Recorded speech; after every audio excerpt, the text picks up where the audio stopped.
This, believe it or not, is the 2018 Range Rover. I know, it looks like the old one, doesn't it? But there are some Velar cues here. They have this nice integrated front grille. But the most important thing about this car is it introduces Land Rover's new plug-in hybrid technology. So yes, underneath this bonnet is an electric motor and, controversially, a 4-cylinder petrol 2-litre. Let's find out if it works in a Range Rover.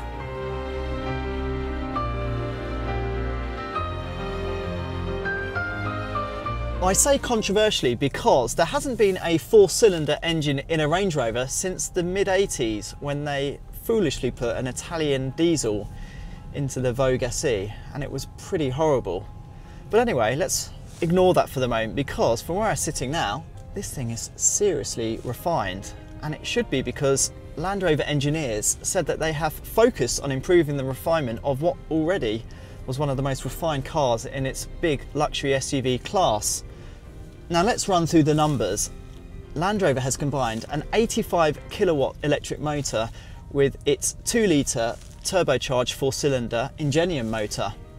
Together it produces 297 kilowatts and 640 newton meters of torque.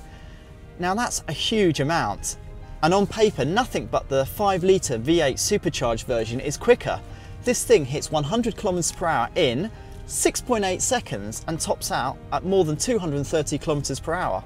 Land Rover claim this Range Rover PHEV has a pure electric range of 51 kilometers, but I'm telling you, they're telling porkies, because we have barely seen 20 kilometers of zero emission motoring this morning.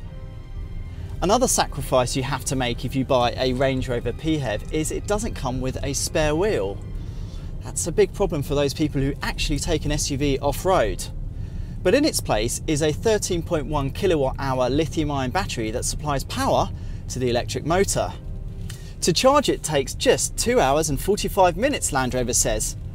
But that's only if you use a 32 amp fast charger, and there's not many of those in Australia.